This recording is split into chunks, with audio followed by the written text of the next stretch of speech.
Ерте заманда, құйрығы келте заманда, шық бермес Шығайбай дейтін бай болыпты.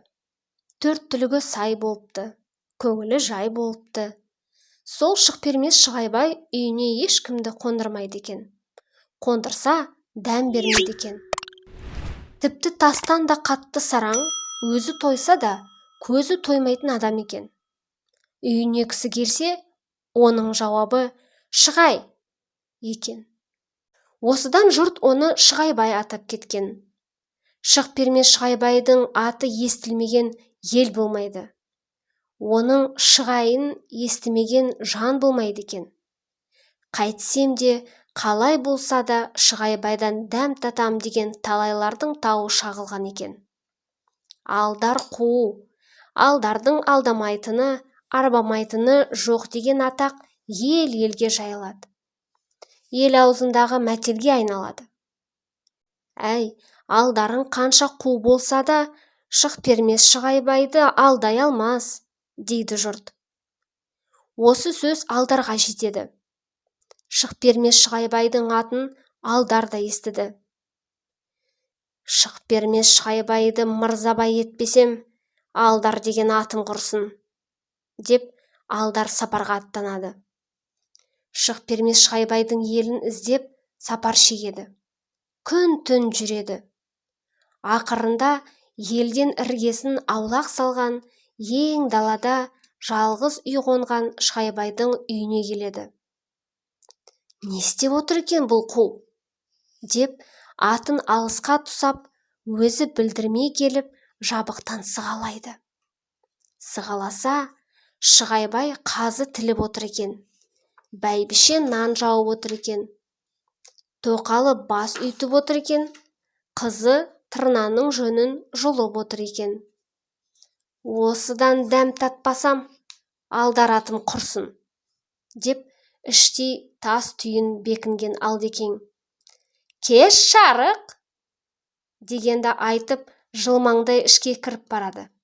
Бұлар да жылдам екен. Алдар кеш дегенді айтып болғанша, қолдарындағыларын жасыра қойып, Шығайбай таспаны, бәйбіше ұршықты, қызы тігіліп жатқан көйлекті, тоқалы көсеуді қолдарына алып, отырса қалады. Түк білмегенсіп, қолдарындағы іспен болып отырғансып, жайбарақат бола қалады. Әй, әбден-ақ әккістеніп алған екенсіңдер, мызғымас қу екенсіңдер, дейді алдар ішінен.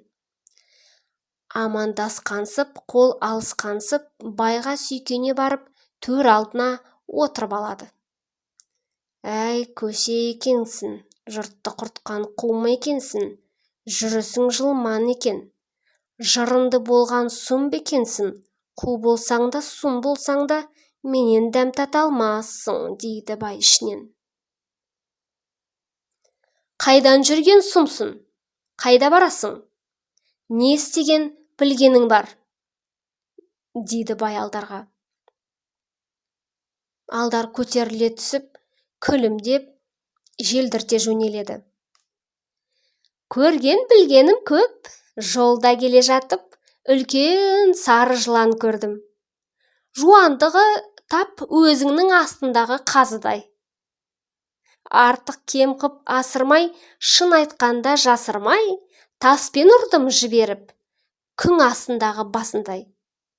Былш етті иленіп, бәйбіше астындағы нанындай. Өтірік болса сақал жұлынсын, қыз астындағы тырнадай.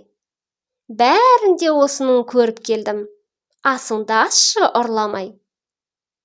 Осыны естігеннен кейін бай, шоқ түссін тіліңе, деп астындағы қазысын лақтырып тастайды. Тілің кесілсін, деп бәйбіше астындағы нанын лақтырады. Жағың қарсын, деп тоқал басты лақтырады.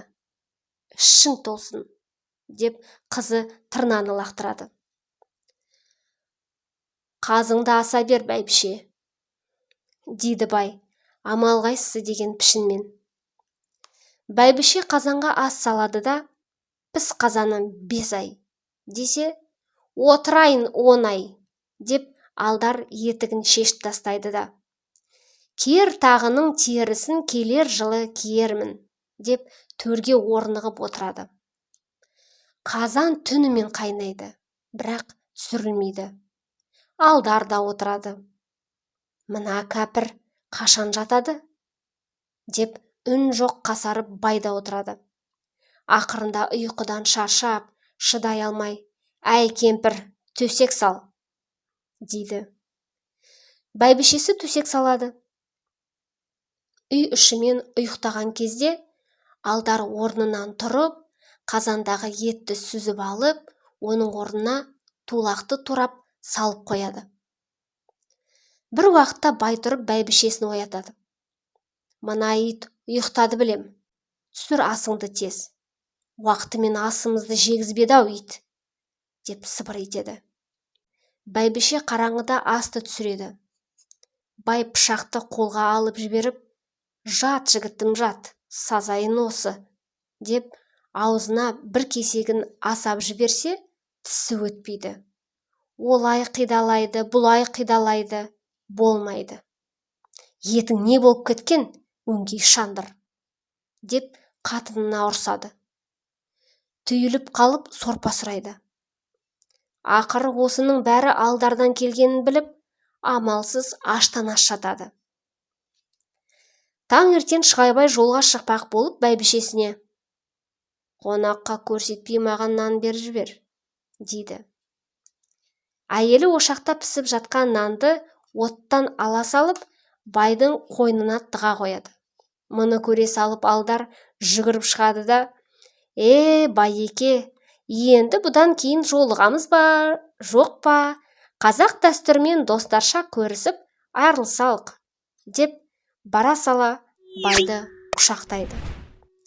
Оттан жаңа шыққан нан байдың кеудесін күйдіріп жібереді. «Ау, жарайды енді», деген сайын Алдар қаттырақ қыса түседі. «Ау, мына ит жегірді итшесін, мә!» деп қойнындағы нанды лақтырып тастайды. Байеке, ит жегенше мен жейін», деп Алдекең барып нанды қолына алады. Сөйтіп бай жолға аш кетеді. Бай екінші күні тағы жолға шығарда, бәйбішесіне бір торсық айран құйғызып, оны көрсетпей ішінен байлап алады. Бай сыртқа енді шығуға ыңғайлағанда Алдар: «Байеке, мен сіз келгенше жүретін шығармын, қоштасып қалайын», дейді де құшақтаса амандасқан болып торсықтың тұсынан қысады. Торсықтағы айран төгіліп, Шығайбайдың мазасын кетіреді. Торсықты амалсыздан Алдарға беріп, Шығай бұл жолы да аш кетеді. Көседен құтыла алмаған соң, бай оның атын сойып алмақ болады. Байдың мұнысын тағы біліп қойған Алдар атына барады. Атының қасында байдың да аты тұр екен. Өз атының маңдайындағы қасқасы болмаса, екеуінің ешбір айырмашылығы жоқ екен. «Маған ойлайтын қысастығы болса, өзіне тисін», деп өз атының қасқасына сиырдың жапасын жағады да, бай атының маңдайына бор жағып, қасқа ат қылып қояды. Сөйтеді де орнына келіп жатып ұйықтап қалады. Алғашқы күнгі етті жеп қойған Алдар екенін сезген байдың ішін ыза кернеп: «Тұра тұр бәлем», дейді.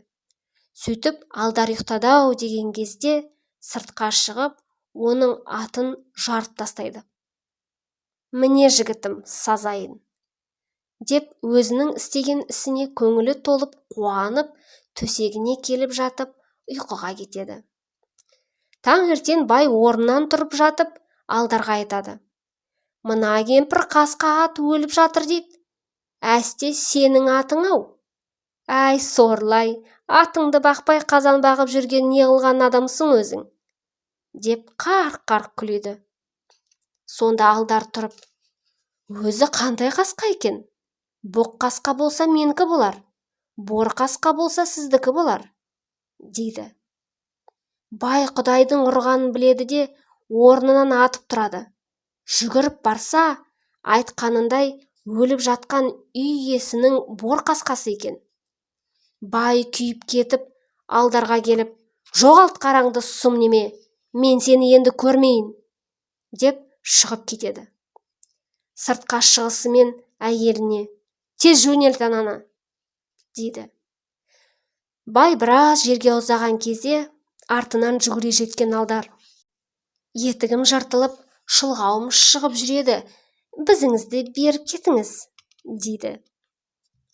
Байдың бергісі келмейді. Алдар жабысып жібермейді.